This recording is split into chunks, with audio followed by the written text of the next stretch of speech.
es la Ley de Ingresos? Pues bien, esto nos habla de preparar y presentar el proyecto de presupuesto de egresos de la Federación, anualmente y con fechas precisas. Y para que esto pueda ser, es indispensable aportar a la estructura económica nacional un mecanismo que permita el equilibrio entre obtención de recursos y gastos del mismo. En otras palabras, la Ley de Ingresos es la pieza angular que direccionará el rumbo del país por medio de la obtención de los ingresos nacionales, ya que a través de ellos se cumplirán las metas planeadas de acuerdo a las estrategias establecidas por el gobierno. Las finanzas públicas, por otro lado, hablando de las finanzas, las cuales involucran dos procesos: la captación de ingresos, de la cual se encarga la política de ingresos, y la recaudación de gastos o egresos que efectúa el Estado. La estructura del funcionamiento de las finanzas se aplica en primer paso y es la captación de ingresos, en el cual podemos mencionar los primeros 3 puntos.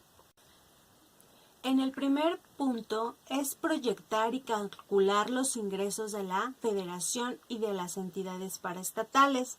En el punto 2 es estudiar y formular los proyectos de leyes y disposiciones fiscales y de las leyes de ingresos. En el punto 3, determinar los criterios y montos globales de los estímulos fiscales. Los ingresos tributarios, mejor conocidos como impuestos, son obligados a favor del Estado, que fijan la ley con carácter general, a los individuos, personas físicas, y a las empresas, personas morales, para que paguen cierta cantidad de dinero en relación con determinados actos económicos. Los ingresos tributarios, mejor conocidos como impuestos, se clasifican en directos, grabados directamente de las empresas, físicas o morales. Ejemplo, el impuesto sobre la renta. Indirectos son los que recaudan mediante la compra de bienes y servicios, los cuales indirectamente afectan a los contribuyentes, por ejemplo, el impuesto al valor agregado, que es el IVA.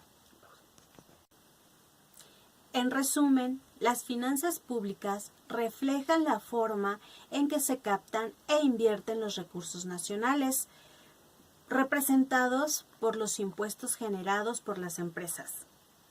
Ahora, hablando de política fiscal, representa la herramienta que el país utiliza para llevar a cabo el desarrollo y el equilibrio económico nacional mediante la captación e imposición de impuestos administrado por un presupuesto.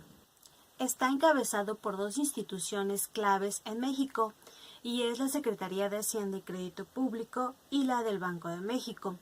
Las variables y condiciones económicas que dirigen los escenarios nacionales los rige la microeconomía, que de forma concreta es la que se encarga de estudiar, prever e informar sobre las condiciones económicas internas.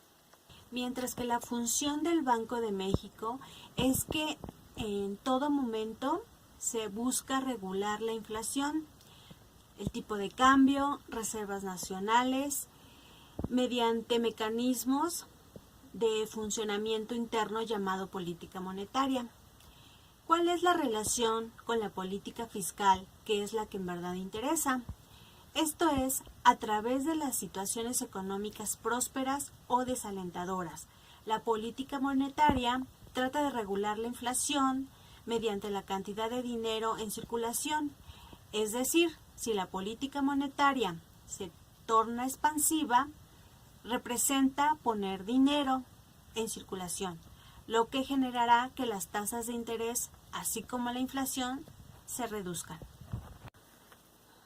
Lo anterior induce a un gasto generalizado, permitiendo el flujo de dinero interno, además de impulsar un dinamismo económico positivo que activa la función de la política fiscal, propiciando con esto una mayor producción interna. Esto quiere decir que si hay ingresos, se da el consumo. Si hay el consumo, las empresas perciben utilidades. Si las empresas perciben utilidades, mayor es su aportación al fisco. Su función de la política fiscal es tratar de mantener mecanismos tributarios equilibrados para conservar una base tributaria cautiva y cuenta con el respaldo de la propia Constitución de los Estados Unidos mexicanos. Ahora hablando de políticas de gastos públicos, este consiste en programar y proyectar los egresos y cantidades emitidas para el cumplimiento de las actividades nacionales, regida por la Ley Orgánica de la Administración Pública. Las dependencias en las que se ejerce el gasto total de la Administración Pública Federal son los tres poderes de la Unión: Poder Legislativo, Poder Judicial y Poder Ejecutivo. En el inciso B hay las ramas generales, que incluyen aportaciones a seguro social, erogaciones adicionales, deuda pública, desarrollo regional, participación a estados y municipios, entre otros. El presupuesto comprende la representación de la recaudación y el gasto público del sector público, es decir, el del propio gobierno federal, de las empresas, y el del organismo descentralizados sujetos a control presupuestal, así como el resto de las entidades que están bajo control administrativo. El proceso de preparación consiste en la participación y coordinación sobre una base general y sectorial de todas las secretarías de Estado.